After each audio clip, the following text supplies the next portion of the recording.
The story begins in a quiet hill village where a gruesome murder suddenly comes to light.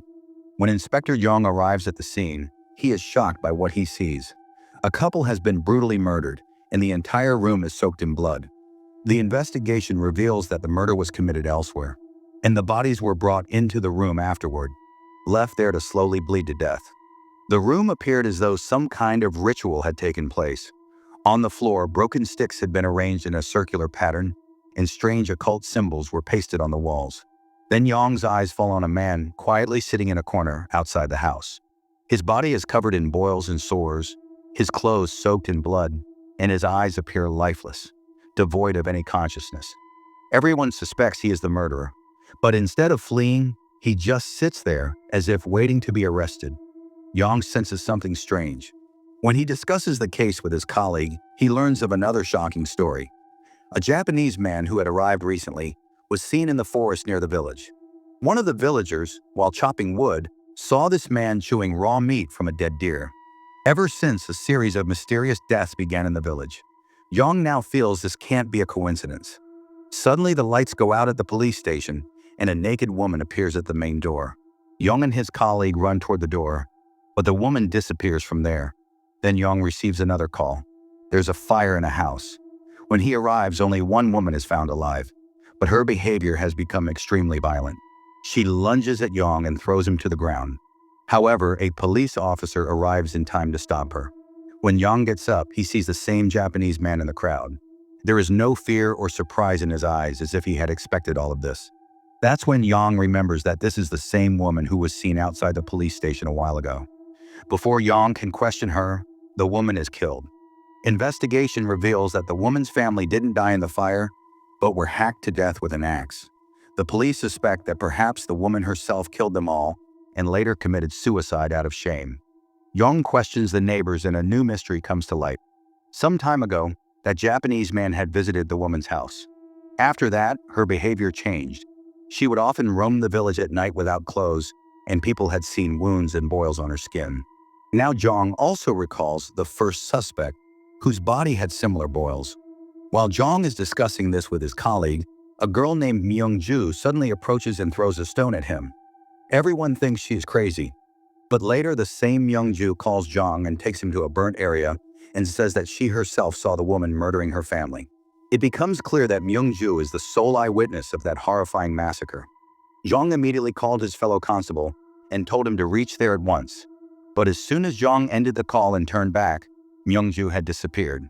Yong thought she must be hiding somewhere nearby. While he was looking around for her, he saw a strange man, completely naked, crouched on the ground and eating the rotting corpse of an animal.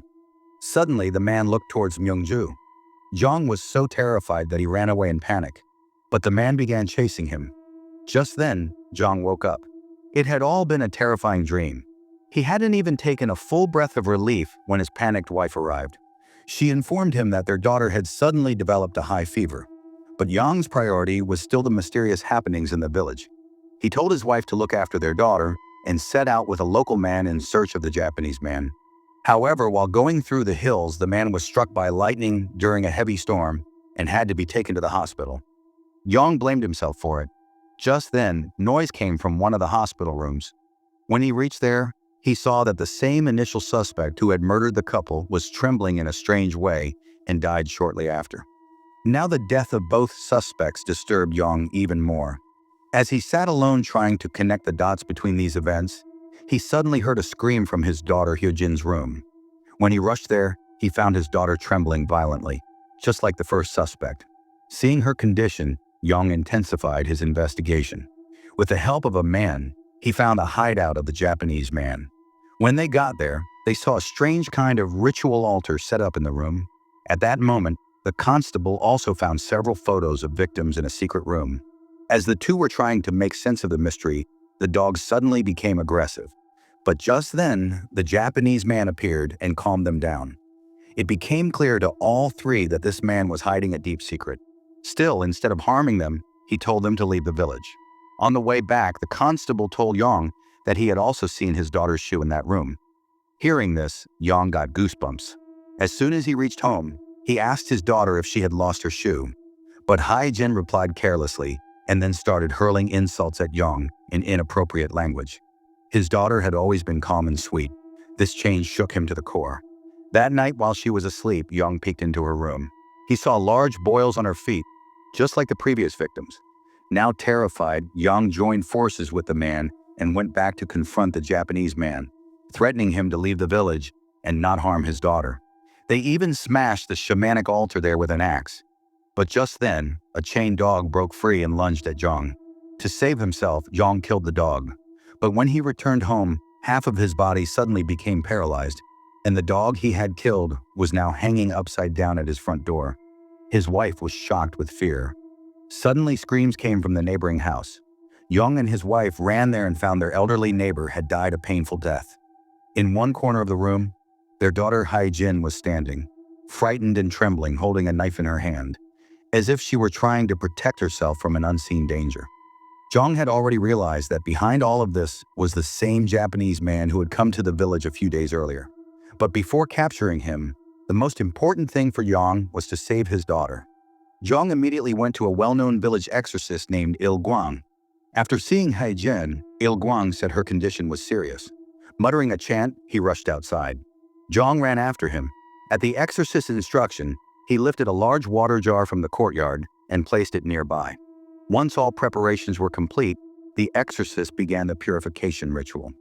As soon as the ritual ended, Hyejin suddenly fainted and collapsed. Guang asked Yong if he had recently stepped into any impure or unholy place. Yong recalled that a few days ago he had gone to the Japanese man's house and had destroyed a strange altar there. Guang said it was possible that the impure spirit had now entered Hyejin's body. He promised to save her. As night fell, a mysterious spiritual battle broke out between Guang and the Japanese man. Both began sending their powers from their respective locations.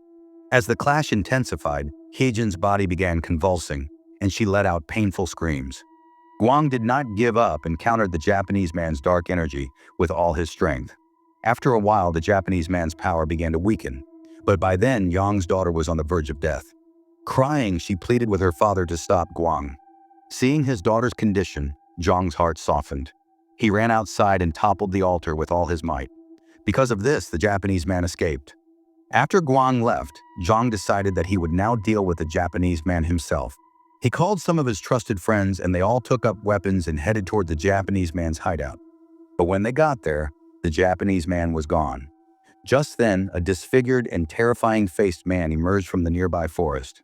He was the same man who had murdered his wife a few days ago and had since disappeared. Everyone had thought he was dead, but now he looked like some strange, living corpse. The man attacked Yong. Everyone attacked him together. But the strange thing was that he didn't seem to feel any pain. He kept targeting only Yong. Yong, out of fear, crouched in a corner.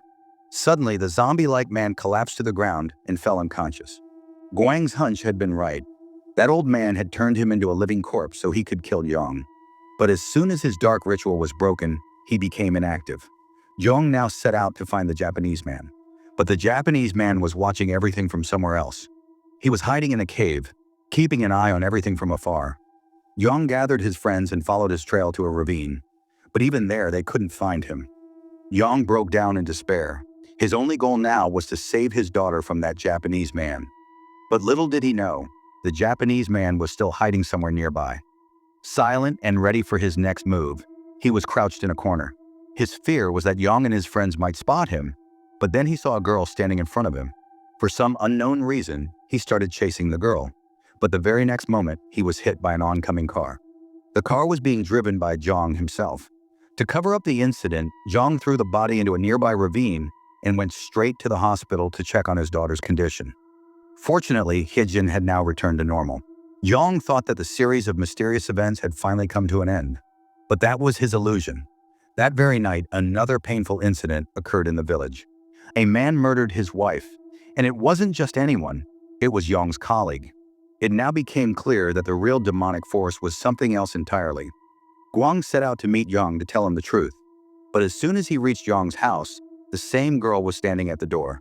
As soon as Guang saw the girl, he began to feel nauseous and vomited right there.